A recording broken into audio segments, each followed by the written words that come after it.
You're listening to the Colts Blue Zone podcast with Mike Chappell and Dave Griffiths. Inside the Fox 59 CBS 4 podcast studio, welcome to the Colts Blue Zone podcast. Alongside Mike Chappell and Joe Hopkins, I'm Dave Griffiths. We appreciate you all joining us today as the Colts get set to take on Minnesota in Minnesota Saturday afternoon. Guys, the NFL really wants you to watch the Colts because this is going to be, Chap, 3 or 4 straight games. The Colts are going to be the only show in town at this time when they play.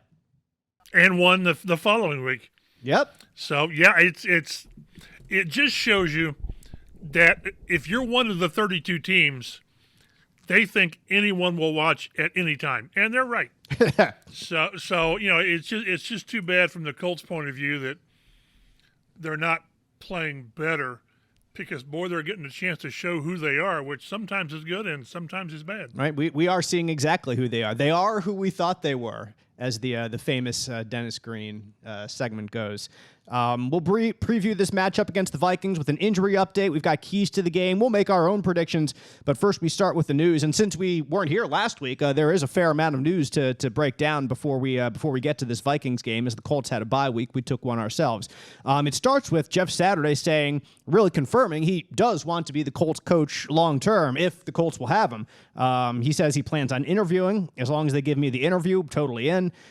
He says, quote, "I have a vision of what this could look like in the future, plan to work that way. That's what I do every day, is to work toward that goal and understand what that looks like." Chap, I don't think that's a surprise that Jeff Saturday wants this job long term. And as much as I think you could fairly criticize Jim Irsay and the Colts for hiring Jeff Saturday as the interim head coach, he would certainly garner even more criticism if Jeff Saturday becomes the coach long term. I don't want to sugarcoat that at all. I think if he does get this job, and especially if the Colts don't end the season with 4 straight wins, you know, if they're still kind of fledgling to the finish line and Jeff Saturday becomes the coach next year, Jim Irsay is going to face a lot of heat. And he can do that. It's his team. He can do, as we've said, what he wants to do. But at this point, with the condition of the Colts and with Jeff Saturday, even if he says he has a vision for what could happen with this team, he says he has a plan that he could implement, I really think it would be a hard sell if the season continues to go as it has been to the fan base, to the NFL, what have you, if Jeff Saturday continues on to be the head coach of this team. You agree, you disagree, you have different thoughts than I do. What do you think? I probably agree.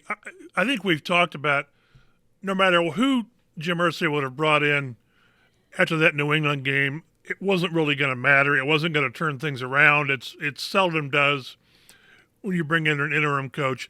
The issue then obviously was this is a guy who had no experience. You know, I'm just counting 3 years in Georgia high school just because. But it's totally different when you say, okay, in January, we're rebooting and we're going with this. Totally different. Initially, it's good to see that Jeff found out that this might be what he wants to do, because who knows? When you do this to start with, you have no idea really what you're getting in for. You think you do, but you don't. So that, you know, the first box has been checked. He wants to do this.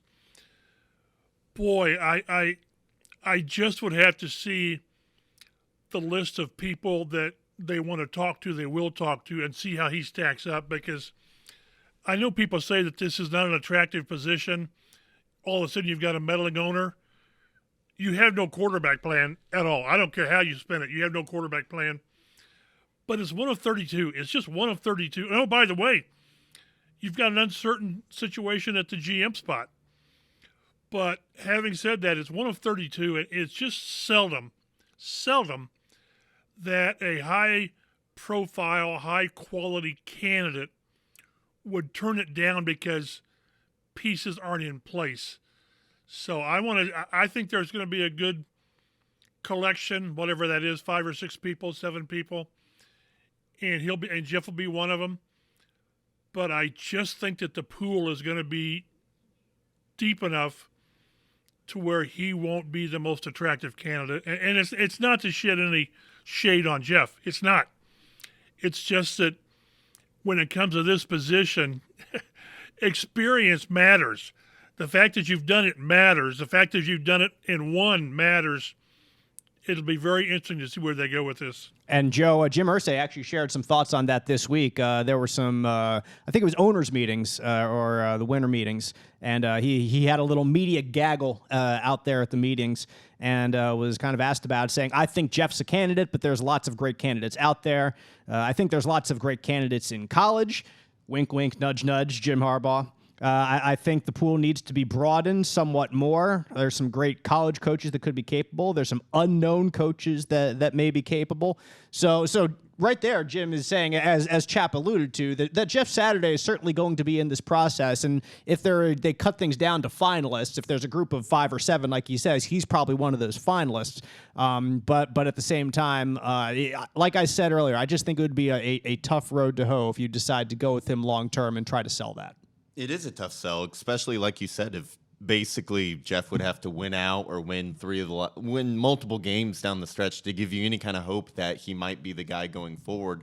Because if not, at least from the exterior, it's like, what do we have to go off of to suggest that Jeff is the right guy? I guess if you're in that building seeing what he does every day, you might have a little bit of a different feeling, but there's going to be some good candidates out there. I mean, D'Amico Ryans, the defensive coordinator in San Francisco, is at the top of the list. You got the offensive coordinator in Buffalo, Ken Dorsey, is very high on the list as well. I'm not sure if Kafka over in Philadelphia would come over to Indianapolis after. That'd be something. Yeah. What a tangled web we would weave. But there's just going to be so many other candidates who, when you look at their resume, they're going to be more impressive than Saturday's just because Saturday has that lack of experience. I don't know if he'd be willing to go from head coach to maybe offensive line coach. That'd be something I'd be interested in. Maybe seeing him get an assistant job, not necessarily the head job with the team going forward. First of all, no one's going to hire him for a head coaching job other than the Indianapolis Colts. There isn't a single team across the NFL right now who would hire Jeff Saturday as your head coach, except for right here in Indy. And I don't think that I would believe that goes without saying, unless I'm gargantuanly wrong. On that one. I just thought, maybe the dynamics in the locker room from being the head guy and then go. Yeah. Totally. Basically taking a demotion might be weird, so maybe he'd feel more comfortable taking an assistant job somewhere else. Right. I don't know. I don't know how he feels about that. But one thing, and I didn't see all the interview with Irsay at the owners' meetings, but was the GM situation brought up? I have not seen that. I just saw the quote here a few minutes before we started recording. I just have to wonder. I mean, the head coaching position, yes, the owner's going to be, knee-deep in it. But first you have to decide, is Chris Ballard coming back? And, he addressed that at the Jeff Saturday intro presser, sort of. But things change. So it's just a strange dynamic where you've had Chris Ballard, who's for the most part, has called the shots since he's been here. Well, now in the last 12 months, less than 12 months, there have been 3 major unilateral decisions that the GM wasn't involved with, or not involved with, but had no say in. With Carson Wentz and benching Ryan and firing Frank Reich. So it's not the best position for a GM to know that, well, yeah, it's your team except when I step in, for the GM. So I really want to. The first thing that Irsay has to nail down to me is Chris Ballard is our guy, and we're gonna entrust him to fix what's broken, and then you get the head coach. To get the head coach and then decide on Chris Ballard makes no sense. Yeah, I agree with that, and I think I've stated on this show before, if you can't trust your GM to make your decisions for you, what's the point? Go get someone else in there that you do trust. The Colts are also losing tight ends coach Clayton Adams as he's leaving to take a coaching job at Stanford. Assistant offensive line coach Kevin Mawai will take over the tight end room for the rest of this season. So that means 3 offensive coaches the Colts are down since the start of this year. Outside of Adams, of course, fired offensive coordinator Marcus Brady and fired head coach Frank Reich. So that room is a tad thinner than it was when they got together in August. Which kind of brings up the point that Saturday was almost put in a position to fail. Almost no coordinator on offense. It's like, that's a great point. How much can you expect out of them with this roster, with this team, with this coaching staff? But at the same time, if you're not seeing him win, what evidence are you seeing that he can be the guy? Darius Leonard, Shaquille Leonard, has received the Colts nomination for the Walter Payton Man of the Year Award and the Ed Block Courage Award.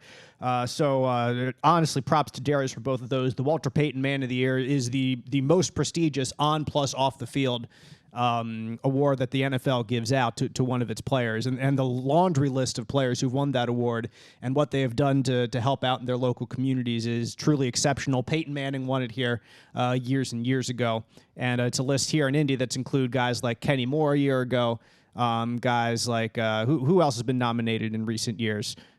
We've had Jabal Sheard. Jabal Sheard was great.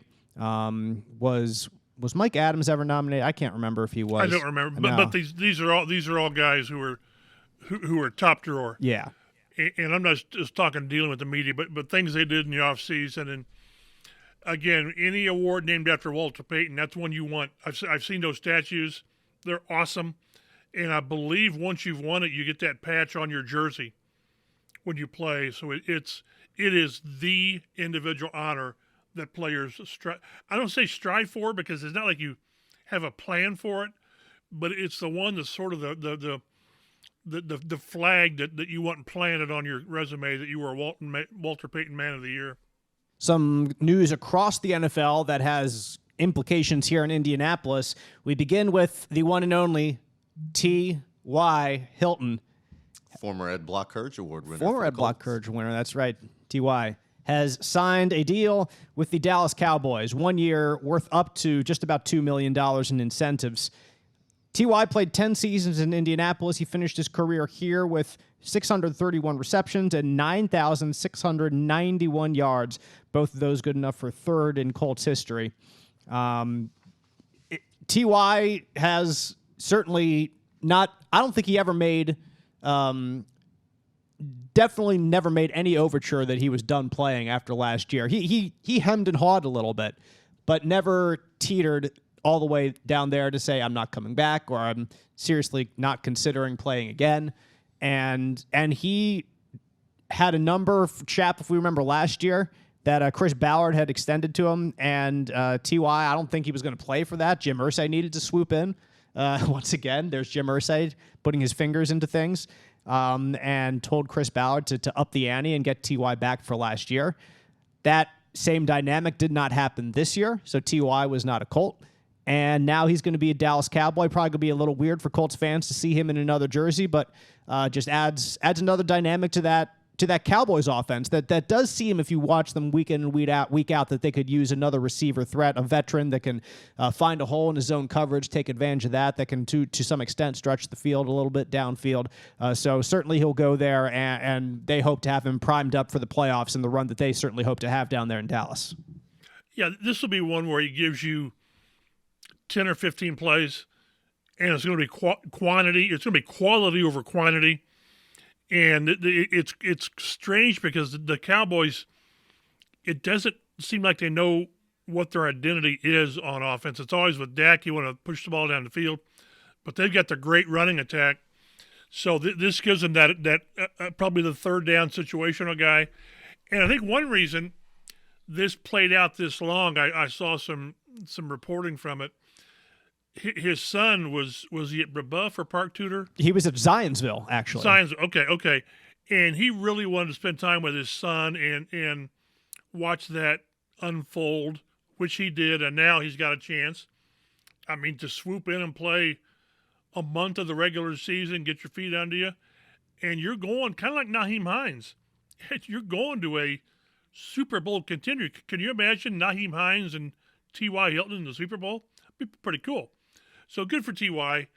You always want to see these guys who've done it the right way for the most part be able to go out on their own terms and maybe finally get there and get the ring or at least make a deep run. So good for T.Y. I think Colts fans, Joe, will be disappointed that T.Y. is not signing on here, understandably, but at the same time are happy to see him chase his dreams elsewhere, especially with the way this Colts season is headed. Yeah, I typically don't root for the Cowboys, but I might have to. As someone who grew up in Philadelphia, I never root for the Cowboys. Yeah. I make that a point. Exactly, but I'll definitely be rooting for T.Y.'s success, and I might not mind so much anymore if I see Dallas win it. It's funny, like because in the week leading up to the Cowboys game for the Colts, we talked to Zaire Franklin in the locker room, who's also a Philly kid himself, and said something to the extent of, "Shoot, I grew up watching the Cowboys, being in Philadelphia," and made a mention of that and his history, of course, watching them. And that's the same for every kid who grows up in Philadelphia who's a sports fan. Let me tell you.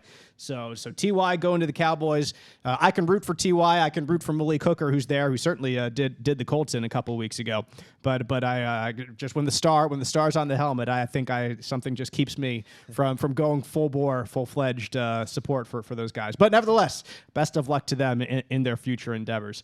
And finally, a very important piece of news that we would have spoke about last week, but we were off, like I said, with the bye. The Tennessee Titans have decided to fire general manager John Robinson. And that was absolutely by no coincidence that decision came down the week after A.J. Brown and the Philadelphia Eagles absolutely torched them, put up 35 points, and waxed the Titans in that game. Brown specifically with 2 touchdowns. And nearly over had a 100 third. yards. Yeah. So you throw into light, chap, one decision that GM had made to trade away A.J. Brown, a Pro Bowl player, and that came back to bite him. I'm not saying that's the only reason, because the Titans are in a little bit of a free fall right now. Not total free fall. I think that might be that word might be a little bit harsh, but they're declining a little bit from what we've seen at their peak this year. I think that's fair to say. But you look over what that franchise has done about being in the playoffs multiple years. Last year being the number 1 seed in the AFC. They're on their way to winning the division yet again this year, unless they collapse mightily down the stretch and the Jaguars come back. And I think the Colts technically have the ability to do so, but I'm completely discounting that. You're saying they're in the hunt? Well, if you want to get technical, which is the best kind of correct, being technically correct, yes. But Chap, I was stunned, absolutely stunned by this news that Tennessee is moving on from their general manager just because of what that franchise has done in recent years. How did you take that news when you heard it? Very surprised. I think that A.J. Brown was like the final straw, because it was obvious that they were like, who else was it? Baltimore, where they traded away their elite receiver because they weren't going to pay him $25 million. I mean, and for A.J. Brown, 25 was the floor. So the owner sort of said, the direction we're going, I think, and also they've had some questionable drafts where their picks haven't really come through. So it's been a cumulative effort. And I think they've I don't want to say smoke and mirrors what Vrabel's done, but I thought they set an NFL record last year, or led the league with most players played in a game. And I'm not so sure they're not doing that again. So that's kind of cool for your scouting department, but that means, things are going wrong elsewhere. Remember this year, what are they? Are they 7-5? I think. I believe that's correct, Joe. And they've lost some serious players for the season. So but it was strange. The timing to me was strange. What does it prove now? It seems like it's got a chance to be more of a disruption with your franchise than anything. And here at Indy with Chris Ballard, they've not done something like that. More than that, they've almost endorsed him. Irsay has given him that type of endorsement. So, yeah, it looks like the blueprint that the Titans and the Colts have used: strong defense, strong offensive line, and run the heck out of the ball, and have a quarterback that's kind of a manager. It gets you so far. And the thing with A.J. Brown, it reinforced that Robinson liked what he was doing and how he was doing it. Well, the owner probably says, well, no, this is a throwing league now. And when you get an elite receiver, you keep him. We'll see that next year in the offseason with Michael Pittman. Mm-hmm. But it's just rare that a team that, again, is leading the division for their 3rd straight year, was the number 1 seed last year, and is going to make a push this year. Right there in the middle of all this, they change horses. So very curious. Yeah, Joe, it seems like that the Titans are jumping ship from the strategy that got them this far to try to find a strategy that gets them a little bit further. And like I said, I really I focus on the A.J. Brown details so much, and I don't think that's just because I grew up in Philly and I saw A.J. Brown as an Eagle torch them. I really think there's more to that, and it's not me being completely homerish to my own Philadelphia roots. You look at, Chap alluded to this, teams this past offseason, it was really put under the microscope. Teams that got rid of franchise wide receivers and some didn't. The Titans got rid of A.J. Brown. They fired their GM. The Cardinals didn't re-sign Christian Kirk, and he went to the Jaguars, and the Jaguars are a little bit better maybe than they were certainly better than they were last year, but Christian Kirk is maybe the last thing on the list. That's the reason for that, with everything that happened to that coaching staff and the development of Trevor Lawrence. And the Baltimore did it with Hollywood Brown. And the only team that seems to really, really have worked for is the Chiefs, who weren't going to pay Tyreek Hill. But the Chiefs have Patrick Mahomes, so that's why it has worked there. If they let their receiver go elsewhere, it has not worked. Yeah, and they still have Travis Kelce. A little different situation, but the Packers are struggling without Devontae Adams. Him too. Yep, good point. I obviously don't have any inside information here, but to me this looks like Vrabel won the power struggle with Robinson because, you can look up the video online. He was not happy on draft day when they traded away A.J. Brown. He just wasn't. And nor should he have been. Let's throw that out there. Nor should he have been. And so for the timing of it kind of speaks to me that he went to the owner and said, do you see what he's done? And he's out of there, and they're going to get someone who works with Vrabel a little better going forward. But it's kind of antiquated philosophy to pay your running back but not pay your star wide receiver. Now they have an aging running back. He's going to be 29 next year. I get Derrick Henry's still having a good season, but eventually the wheels are going to fall off, and while A.J. Brown is still putting up 1,500 yards with the Eagles. So that's just, I get you can't pay everybody, but you got to find a way to pay him. There needs to be some kind of synergy between the front office and the coaching staff. And if you don't have that, you have a team, as we saw here in Indianapolis, 5-6 years ago, what it was with Chuck Pagano and Ryan Grigson. If you don't have that, it just overflows into other aspects of the organization. The tension does. Well, and go back further, look at the synergy between Tony Dungy and Bill Polian. Two of the most diametrically opposed personalities you can come up with, but it worked because the head coach wanted to be a head coach and not a GM, and the GM, maybe he wanted to be a coach at times, but it worked because they realized what they were good at, and if you don't have that, it's just a fight. And I think, like Joe said, I think maybe Vrabel did say, this is where we are because of this move. And again, I went back and looked from some of the Tennessee reporting, and some of their drafts have really not worked. Yeah. So but boy, when that's what I'm saying here with the new head coach and the GM, you've got to have that power structure in place properly, and it's got to be owner, general manager, head coach. It's just got to be, or you've got dissension. If not initially, you've got it brewing under the surface. So I thought it was really strange on a lot of moves. Yeah, that's a good point with the draft picks. I can think of 2 first-rounders off the top of my head. Isaiah Wilson, who barely played at all for them. I don't know what it was off the field or character issues or what. And then a couple years ago, Caleb Farley, their first-round pick, the cornerback, they drafted an injured player, and guess what? He's been injured as a pro. He's played just 6 games in 2 seasons. That's not what you want as a contender, a team. Just a couple years ago, they were in the AFC Championship, I believe.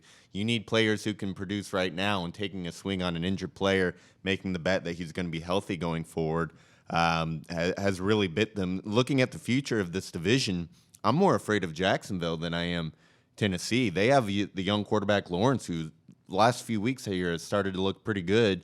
You look at Tennessee, aging running back. Ryan Tannehill doesn't really scare anybody, like you said, a game manager. And they don't have a ton of centerpieces on that franchise when you look 2, 3, 4 years down the road. And a Super Bowl winning head coach in Doug Peterson as well, leading them down there in Jacksonville. That can't go without saying. So, speaking of the NFL draft, the Colts, even though they were on a bye, had a tremendous weekend. Very good week. Yes. Raised the banner. moving up 2 spots in the draft, up to 7th at the moment. They were 9th going into the weekend, but thanks to Jacksonville's win, and thanks to, what was the other win? Carolina's win, that's right. They have moved above those teams and are currently sitting 7th in the NFL draft. Ahead of them, number 1 overall, the Houston Texans, who very nearly won themselves against the Dallas Cowboys. The Colts almost took everything out of the Cowboys in that 59-14 victory, I guess. They just were... They were tired from exactly, running up and down the field, exactly. scoring all those touchdowns. Yeah, the Colts tried their best, but no, the Titans tried their best. Couldn't quite get that win. Number 2 draft will be Denver's pick. Denver 3-10 this year. That's actually being taken by Seattle. Number 3 right now, Chicago, the Bears, who are 3-10. Number 4 is the Rams pick at 4-9, the Rams, but that's going to Detroit. Let's go Baker, get some more wins. Here we go. Number 5 is currently it's New Orleans pick that was traded to Philadelphia. So the and then number 6 is Arizona as well. And you have the Rams, you have New Orleans, you have Arizona that all have 4 wins, exactly like the Colts right now. So those guys, it's going to be neck and neck down the stretch. So maybe the top 3 teams there. I don't know how good Chicago and Denver or Houston can make it down the stretch, but everyone else, it's the Rams, the Saints, the Cardinals, and the Colts. Those guys, any of them could win a couple, any of them could lose a couple where they are looking down the stretch for the season. The Colts could pick anywhere, I think, from 4th in the draft, maybe 3rd if they're really lucky, all the way down to 10th or 12th, at this point. But you see them in the top 10, you see them 7th, that's pretty good.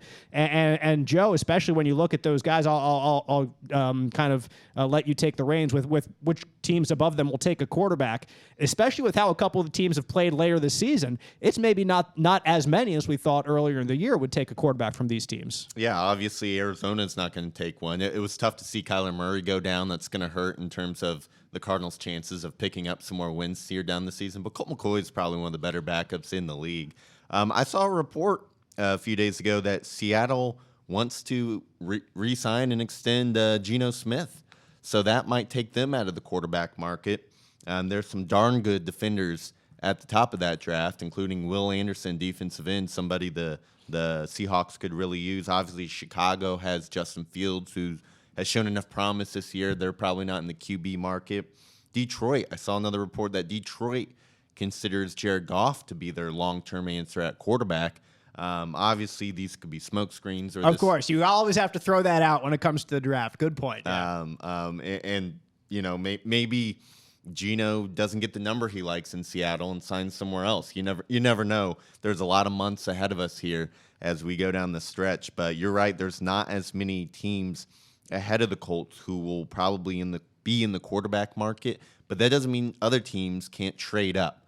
So the best thing the Colts can do in terms of draft position is get as high as possible so that they have more capital to trade.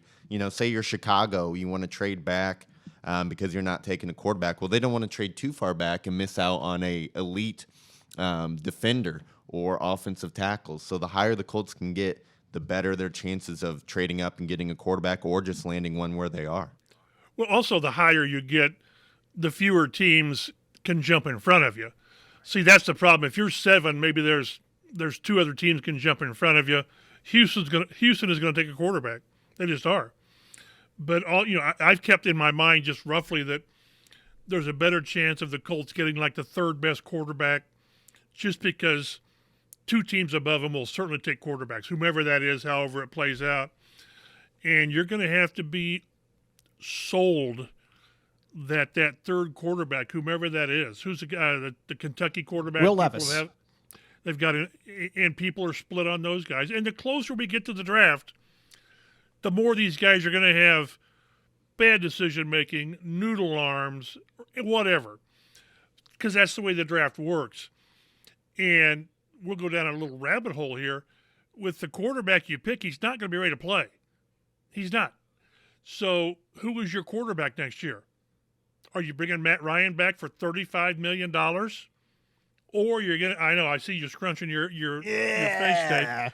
Or are you saving $17 million, paying $18 million is guaranteed, and finding who? it's not going to be Sam Ellinger. I can't imagine that. So there you are again trying to find a. Why not? Boy, I've seen enough. I think I've seen enough of Sam Ellinger to think, if he's going to be the backup, I can deal with it. These quarterbacks drafted this high, they play, Mike. They're going to play. Maybe Ellinger or Foles starts 1 or 2 weeks, but they're going to get in there just like we saw in Pittsburgh with Kenny Pickett. And if you've got the rest of the team around him, I agree. But can you imagine if the scenario next year where you've got a guy you really like and he just needs to play, and you put him behind this offensive line and this running game, and you might beat the football out of him, the David Carr situation. So they've got so many things to decide. Getting a quarterback is not one of them. I mean, they've got to get a quarterback. Can you wait till the second round? I don't know. If you don't like the guy that much, then what are you doing? So it's really interesting. And the problem is they are not operating out of a position of strength. They're operating out of a position of need. And that's really a very perilous situation to be in. Good luck. Again, will Chris Ballard make that decision? We don't know. And, there have been times that there have probably been players that we were high on in the draft, more you because you study it more than I do. And Chris Ballard obviously didn't agree with you. In some cases, he was right. In some cases, left tackle, he was wrong. So it all starts with the GM. And the sad part is that they've won too many games. People hate to hear that with 4, but they've won too many games to get to where you want to go. Because the only way that the NFL rewards you is to be really, really bad. And to be sort of bad isn't really a good position to be in. I will say in terms of general manager, if there is a new general manager, that might be an attractive quality is being able to pick your quarterback, go in and draft your guy, probably buy you a little bit of time as that young quarterback develops. We'll see. I mean, if Ballard stays, I wouldn't be surprised if he took offensive tackle or something with the high draft pick. People like would that. show up in pitchforks with pitchforks. People would at Colts headquarters. They would. And it's not. It can never be about one player, one position. Remember that? Yeah. Yeah, I keep saying that, Chris. Yes, it is. It's about one guy. I look at this Colts team and I look at from the draft, kind of what it could be, and instead of Paris Campbell, Kwity Paye, and Michael Pittman Jr. or Jonathan Taylor, like this team could have been Terry McLaurin, Christian Darrisaw, and Jalen Hurts. Like you look at that, and it's positions of they're positions that are of utmost importance in the league. And I know that every team can go back to the draft and second guess and kind of put that under the microscope. And I think that's at sometimes unfair, and I'll grant that criticism, but just to when you keep kicking the can down the road, as we've said, at quarterback year after year after year, and something that is as glaringly bad as the Jalen Hurts thing that to me right now, I know he needed coaching coming out of the college ranks, but every quarterback needs coaching coming out of college ranks, and you had needed a quarterback for so stinking long, and then he goes and he's an MVP candidate in just his third year in the league. Was that the year the Colts had just traded for Wentz? Or no, that was Phillip Rivers' year. That was Phillip Rivers' year. Okay. So Wentz was still in Philly at that time. That became a whole thing in Philadelphia when they drafted Jalen Hurts in the second round. But immediately, I mean, geez, you draft Jalen Hurts and he's behind Phillip Rivers for a year, for crying out loud. Like there are much worse quarterbacks to learn under. And you think you have this quarterback guru in Frank Reich at the time. Like, have some faith in your offensive staff at that time to coach the guy up right. Well, and I think something about these, a quarterback like Jalen Hurts, and there's going to be mobile, quote-unquote running quarterbacks in this draft. You think of a guy like Richardson from Florida, who they probably wouldn't have to take in the top 10, but you never know. These quarterbacks get pushed up as the process goes along. But because of the rookie wage scale, if you get a running quarterback, you can play that system. And teams have shown they can win games as guys develop as passers. The Eagles still made the playoffs last year while Jalen Hurts was still very much developing as a passer because he gave you the threat of the run, and that kind of helps your offense in a big way. And if it doesn't work out or they get injured from taking too many hits, it's not like you're paying the guy $80 million or whatever the Sam Bradford deal was. Right. If it doesn't work out, you get to move on, and you didn't just lose so much of a financial investment. Chap, you were thumbing through a book there. Did you have something you were looking up to say? No, I reminded myself that Hurts was the second round pick. Yep. And people, Lamar Jackson. Well, 31 teams passed on Lamar Jackson. He Yep. was, 32? So I always go back and forth on this mobile quarterback, pocket quarterback dynamic. I watched Justin Herbert, who is a pocket passer, who can get outside, but he loves to stay in. You look at Josh Allen, who is Andrew Luck incarnate. He just is. And if he's not careful, he's going to get hurt. But bigger, yeah. Correct. And then you see Kyler Murray get hurt. That was non-contact, but he was out of the pocket. Justin Fields has just gotten beat to a pulp because he doesn't know when plays are over. So I still prefer the pocket guy who can maybe get outside, because that's from all my years of watching Tom Brady and Peyton Manning and even Phillip Rivers, and it worked. It worked. But the problem with the Colts now, we've talked about this, is they are nowhere at quarterback, absolutely nowhere. And they look around and see all of these guys, Joe Burrow, Josh Allen, and all the young guys, and they want one. Hey, I want one of those. It's hard to get one of those. And until they get their guy, whatever they do, people are impatient now because of where they are and where they've been and missing the playoffs again. This isn't going to get better for a year or two. It's just not. Whatever you do at quarterback next year, it's gonna be at least a 1 or 2 year process to where that guy makes that much of a difference. So I just hope the fan base understands that the fan base is totally correct, as is the media, that you've got to get this quarterback thing fixed. You can't keep doing this. But understand that doing that, it's going to take a year or two before you see the fruits of whatever quarterback you bring in. Speaking of doing this, I saw a betting website lately had the Colts as the favorites to acquire Aaron Rodgers this offseason. And how big is that can you're kicking down? Why would he come here? I have no idea. That's the thing right there. I think Chap asked the most important question. Why would he come here based on what happened this year? He would have to be traded. Yeah. I don't know if he has a no trade clause or not. Probably. Right. But I mean, come hang out with his friend Pat McAfee and do the show from in studio every week here in Indy. That's right. I mean, I wouldn't like it. I just think it's time to move on. He hasn't even looked that great in Green Bay this year. But I just thought that was interesting. I'd throw that. I think it's crazy, and you were right. Go back to preseason and training camp, and people downplayed the impact of losing Davante Adams. They did. Yep. Because we got TJ, we got the quarterback. No. It's what you said, Dave. When you get that guy, Davante Adams or A.J. Brown, you got to keep him. It's just hard to get the blue chip players. You can get the red guys and the middle of the road guys. They're all over the place. But when the Colts were really good, they had 8 to 10, no doubt, studs. And that's how you win. You have the top-tier players at the right positions, quarterback, pass rush, left tackle, and then the rest of it, yes, it matters. But when you have the top talent, that's what wins. It just does. And that's why I say next in this offseason with Jonathan Taylor and Michael Pittman, what do you do? I mean, what do? You finally got really, really good young talent, yet this team has never shown the commitment to wide receiver. Yeah, second-round draft picks, okay. But free agency, they don't pay for it. And at running back, this will be a good off-season discussion for us. Do you pay both? Jonathan Taylor is special. He is special, and he's a running back. So what do you do? What does Hancock Health's membership in the Mayo Clinic Care Network mean for you? It means our independent health network now has access to the knowledge and resources of the world leader in medicine.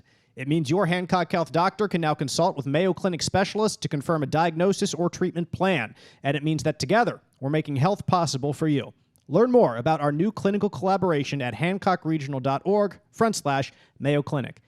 let's actually get to the game this week as the Colts take on the Minnesota Vikings. Oh, yeah. Oh, yeah, that too. We are 40 minutes into this, and now We we're are. going to the game. It shows you where the season is. I was going to say, can you tell how much we really want to talk about the game? We'd rather talk about everything else right now. But for this game against the Vikings, Saturday afternoon, 1 p.m., if you're watching it here in central Indiana, you can watch it on Fox 59. We are broadcasting it here. And so once again, central Indiana, Fox 59, your home for Colts Vikings this weekend, Saturday, 1 p.m. Ruled out for the Colts, cornerback Kenny Moore still out with his ankle injury. I have not been to the Colts headquarters this week, but from what I have heard from people who've been there, is that he was out off the scooter, at least, but the boot was still on. So a step in the right direction, to turn a phrase. Step in the right direction with an injured ankle. Mike Strawn also out with concussion. Not that matters overly too much in the grand scheme of things. Offensive tackle Braden Smith with an illness has been full go on both Tuesday and Wednesday. He missed last week's game, but looks like he'll be okay this week since he's back practicing. Brandon Faison with another illness, or perhaps the same illness, likely the same illness, has been out on Tuesday and Wednesday. And did not practice either of those 2 days. So for the Vikings, they've ruled out offensive tackle Blake Brendel, who started the last 3 games at left tackle for the injured Christian Darrisaw, but Darrisaw has not been listed on the injury report after he was out the last 3 games, Joe, with concussion. So we're going to get the fearsome Darrisaw-Kwity Paye matchup that we've all been dying for this entire year. Yeah, I'm not sure how often they'll go head-to-head on kind of different sides of the line there. But yeah, I mean, we'll get to see front and center the left tackle who was staring them in the face and the defensive end who they picked instead. And I hate to say that because it sounds like I'm ragging on Kwity Paye. Exactly, and I'm right there with you. Kwity Paye's a good you're player. You're ragging on Chris Ballard. That's what I'm. Yes. Thank you, Mike. Kwity Paye is eventually going to be a Colts nominee for the Walter Payton Man of the Year. He's that type of dude, and he does stuff off the field. He'll be a good player, and he is a good player. Yes, like he could be Brandon Graham, who plays for the Philadelphia Eagles right now, who's been there for 13 years. But he doesn't get 10, 15 sacks a season, but he is solid, and he is a pillar of your organization. He is a culture builder, and that's everything that Kwity Paye could be. He could be a 4-time Pro Bowler for this team, but Darrisaw over there can be a 10-time Pro Bowler at a crucial spot. So anyway, all that to say, I'm sorry, Joe, I interrupted you. I mean, Kwity Paye's got 5 sacks in 6 games this year. I mean, when he's been on the field, he's been extremely productive. So he could be better than what I'm saying. Yeah, it's not impossible. You can have a left tackle that doesn't make the Pro Bowl and is pretty darn effective. I mean, Anthony Costanzo, yeah. So, but that's what we were talking, those prime positions. At least in this case, they debated 2 prime positions, at left tackle and pass rush, and they went pass rush. Besides Darrisaw, let's see. Center Garrett Bradbury with the back has been limited Tuesday and Wednesday. He missed last week's game against Detroit. Cornerback Cameron Dantzler has had an illness the last 2 days. He's missed both days of practice. Edge rusher Donnell Hunter with limited on Wednesday with a neck injury. Edge rusher. I just thought that was interesting. He wasn't listed Tuesday and then was Wednesday. So did something pop up? We'll have to again, you can check us out online at Colts Blue Zone for injury updates throughout the week. And then whenever that happens, Joe, when one day is limited when the previous day wasn't, you always want to see the next day.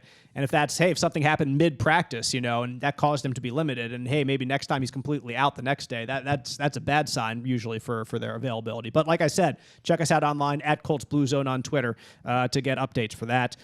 James Lynch, edge rusher, shoulder injury, limited both days, Tuesday and Wednesday. Linebacker Jordan Hicks did not participate Tuesday, but did participate Wednesday with an ankle injury. Defensive tackle Harrison Phillips with a back injury did not participate Tuesday, but was limited on Wednesday. And safety Harrison Smith, who's one of the best safeties in the NFL, has 5 interceptions this year. He's been to the Pro Bowl, I don't know how many times, but a lot of times. He practiced in full on Wednesday, even though he was limited Tuesday with a neck injury. So a lot of guys on that list, but then it seems like they're doing in pretty good shape. Like guys are at least limited. They're not practicing, Joe. Yeah, we'll keep an eye on Hunter, and then maybe Dantzler doesn't play if he has that illness that's going around the entire league, the unnamed illness. I wonder what it could be that's going around the league right now. Yeah, I'll tell you. But I've had something like over the past couple weeks. But I also have kids in daycare, so daycare's fantastic. They take half of your salary and they give you a new illness every 3 weeks. So it's really the best the best possible transaction you could have as a young parent.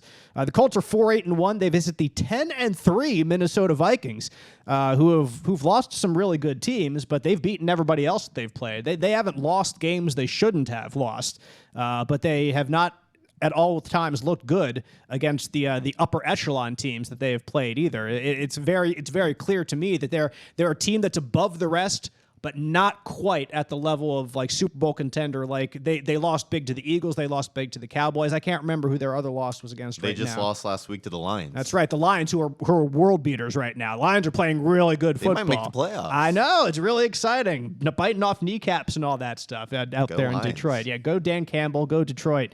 And so they've that's not a bad loss at all, as you might have thought it was. So even though it's certainly you would have hoped if you were the Vikings to get that win, no doubt about it. But it's a 1 p.m., like I said, Saturday, broadcast Fox 59. The Vikings offense is certainly what steers the ship there. They're 10th in scoring in the league, averaging 24 points per game. 8th in passing yards per game, 27th in rushing. They're not rushing the ball overly well, but they don't turn the ball over too much. They're the bottom tier in the NFL in turnovers, only 14 this season in their 13 games. What's that? Bottom quartile. Yes, that's right. In the bottom quartile. I'm sorry. Thanks for pointing that out, chap. The Minnesota defense can be taken advantage of. They are 32nd. And often is. Yes, dead last in the league in yards allowed, averaging more than 400 yards given up per game. Last against the pass as well, nearly 290 yards given up per game. They're decent intercepting the ball in the top half at 12 interceptions on the season, 17th in sacks. They're middle of the pack against the run, allowing 4.4 yards per carry and averaging 116 yards per game given. Joe, when you look at those two kind of sides and players to watch, what kind of sticks out to you when you're looking over how the Colts have to approach this game against the Vikings? Yeah, this game will kind of come down to, the Vikings offense, or defense that is, has really been struggling. Can the Colts take advantage of it? The Colts offense has held this team back all year. Can they take advantage of a struggling defense? Here's the deal, though. Like, Chap, you look at that passing defense, and it jumps off the page to you that they are dead last in the NFL against the pass. But, they have two edge rushers who are really, really good. They have Zadarius Smith, who has 9.5 sacks and leads the team. He's been a Pro Bowler 2 times. And Donnell Hunter, who I mentioned earlier, he's been on the injury report, but only limited. Has 7 sacks himself this season, who is also a 2-time Pro Bowler. So the Colts have had trouble blocking and protecting a quarterback. So, like, if other teams block those players, then they have been able to take advantage of the Vikings. If other teams don't block those players, Mike, then it's tough sledding, and that's where the Colts have found themselves this year against more teams more often than not. 46 sacks. It ain't good. 46. The franchise record's like 62, so they're still in the running. If you're going to come close, go ahead and get the record. But that's the spirit. It's gotten to the point where the Colts know they have got to stretch the field, if nothing else, with Alec Pierce. I'm not talking to crossers with Paris Campbell or even Michael. They've turned Michael Pittman into a possession receiver. But the more you don't throw the ball down the field, the more condensed the field gets, which hurts everything you do, the running game, everything. And we've seen them try to it's almost like they've decided that they can't throw it down the field because they know they can't protect.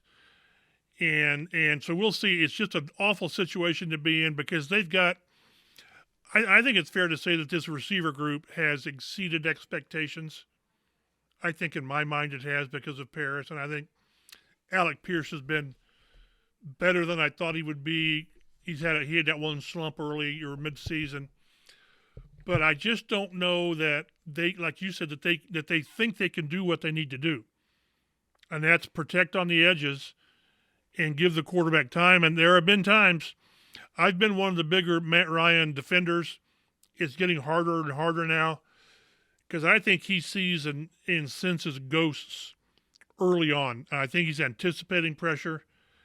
And other than this last game, in my mind, I really noticed a lack of zip on the ball. All of the things that you need to get the ball down the field, they can't or won't do. I'll say this, chap. Micah Parsons of the Dallas Cowboys agrees with you about that because he tweeted out after the game the other week that teams are playing scared against us. right after the Colts game. Teams are playing scared. And I understand why Matt Ryan is jumpy in the pocket, because he's been sacked so often this year, and he's been hit a ton, and he's 37 years old, and he is a statue. That one run this year notwithstanding that he had, that everybody got so excited about and tweeted about. Ooh, Matt Ryan. Oh, 39, Jackson. 39 yards, the slowest 39-yard run you have ever seen. Exactly. But nevertheless, like that's you can easily make that argument that Matt Ryan is playing scared, because other players see it too and readily admit it. So well, he's got no, to me, and exactly. He's got every reason to not trust it, because again, I think Braden Smith is playing really well now. I think Bernard Ryman's playing better now, but they still give it that occasional, whiff on the edge, more Ryman than Smith. And they still don't handle stunts inside very well. Or blitz pickup. Well, and that was my Jonathan next Taylor. point. That's JT. It is JT, and if you can't play your best offensive player 3 downs, it just hurts. And at least 2 or 3 of these sacks lately have been on him. It just has been. So how, as a quarterback, do you go into the game and say, okay, I'm trusting that everything's going to work? You have to trust. And then 2 or 3 plays into it, something gets blown up, so you think, well, can't trust that. So, again, like I agree with everything you say, how you attack this team. I think Joe had a note. They've given up 400 yards in 5 straight games. That's crazy. That's crazy. And do you think the Colts can approach 400 yards? I don't. No. Unless JT goes for 220. So it's one of those, again, where you know what you need to do. Can you do it? You also have to guard Justin Jefferson, Joe, who's easily one of the best wide receivers in the NFL. Yeah, if you're starting a team today and get to pick any wide receiver, it's probably going to be Justin Jefferson. That'd be high on the list, yeah, for sure. Tremendous wide receiver. Had over 200 yards last week, and they still lost.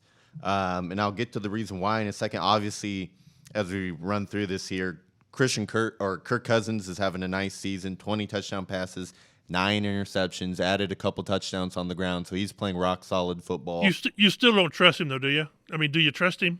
During 1 p.m., I do trust him. 1 p.m. At 1 p.m., exactly. In the upper quartile of quarterbacks. 1 p.m. on Saturday, you trust him? Absolutely, I do. So Dalvin Cook, Justin Jefferson, Kirk Cousins. Obviously, we haven't talked about T.J. Hawkinson, who they acquired as well. This team in the past has at times struggled to cover the tight end.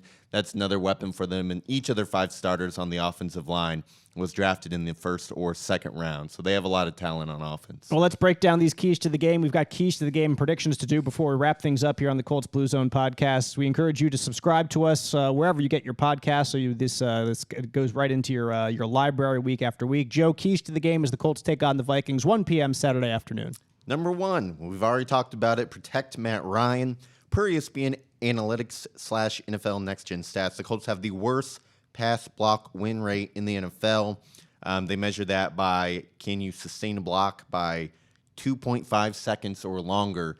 The Colts have done that the fewest of any team in the NFL. I think it's like 45% is what I saw. It's yeah, it was less 45, than 50, 45, 46%, 46%, like that. right around there. Yeah. So, half the time, roughly, they're not giving Matt Ryan even 2.5 seconds to throw the football.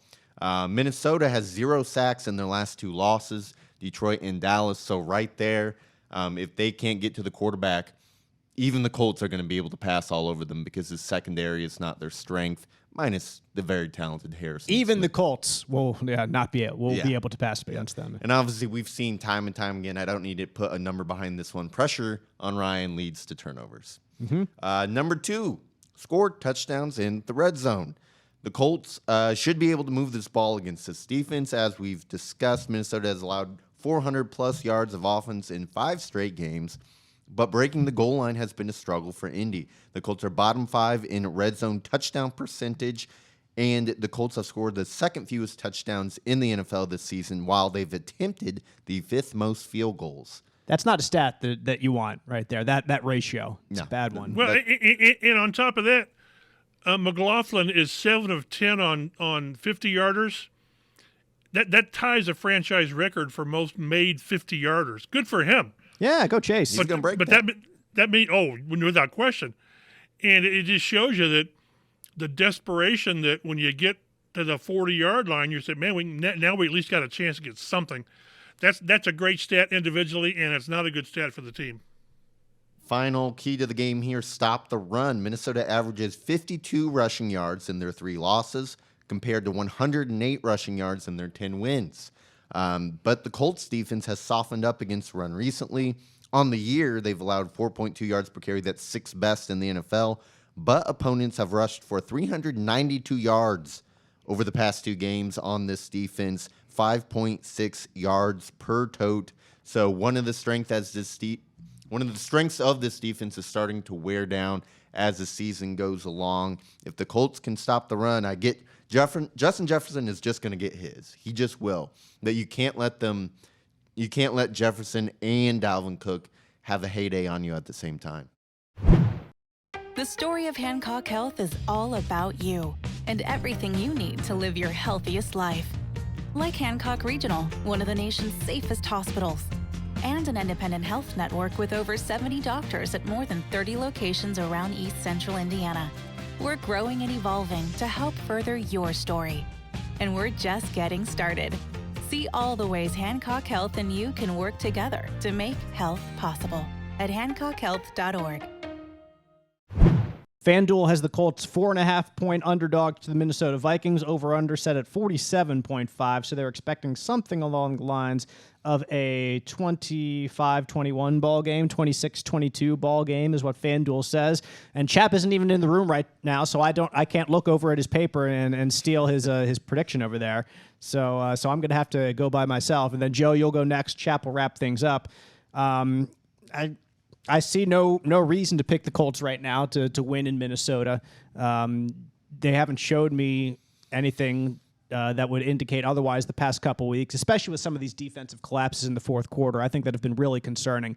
If they can get into, if they gathered back together this week after the bye and had a real come to Jesus moment and kind of figured out what's been wrong and how to correct it, then yeah, you can turn things around. But I'm not going to predict that's going to happen just because I haven't seen any fruits of it yet. If it comes on this weekend, then that's a big storyline. Like, hey, if you step up in the fourth quarter and you win this game, hey, that's something you weren't doing recently. And that's a question that will be asked of Jeff Saturday, of the guys in the locker room, all that stuff. But like I said, I'm not predicting that's going to happen. Right now, I think the Vikings win. We'll pick the score something along the lines of 28-13, just because that offense has been really good. And the Colts, I can't see them sustaining too much right now. I just don't think it gets much better. They might make it 28-20. They might get another touchdown late or something like that. But I'm going to go with 28-13 Vikings with this game. I'm going to predict a score of... All right, mine's different than you, Mike. I'm going to predict a score of 27-20. This Vikings offense is just really good, and I know the Colts' strength is their defense, but I don't think they'll be able to hold the Vikings to 14 points or something like that.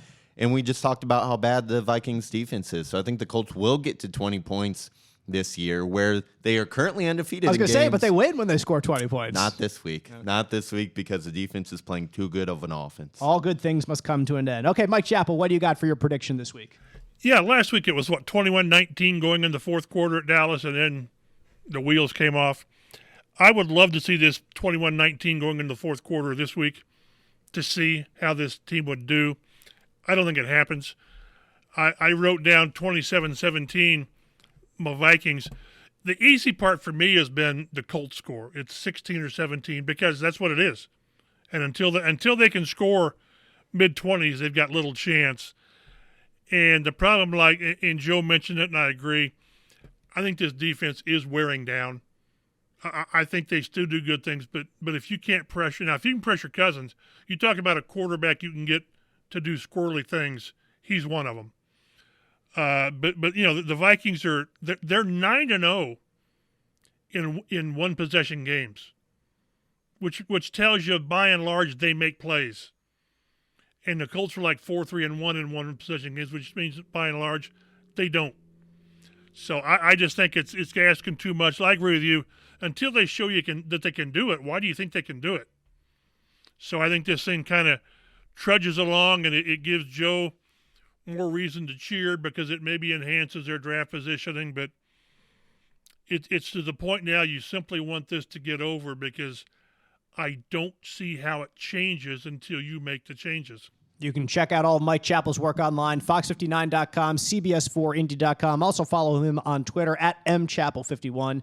I'm at DaveG_sports. Joe Hopkins as well. You can follow us all online at Colts Blue Zone for news and notes throughout the week, including injury updates leading to kickoff, which this week comes at 1 p.m. Saturday afternoon, broadcast in Central Indiana on Fox 59. We appreciate you listening, and we will see you next week on the Colts Blue Zone podcast.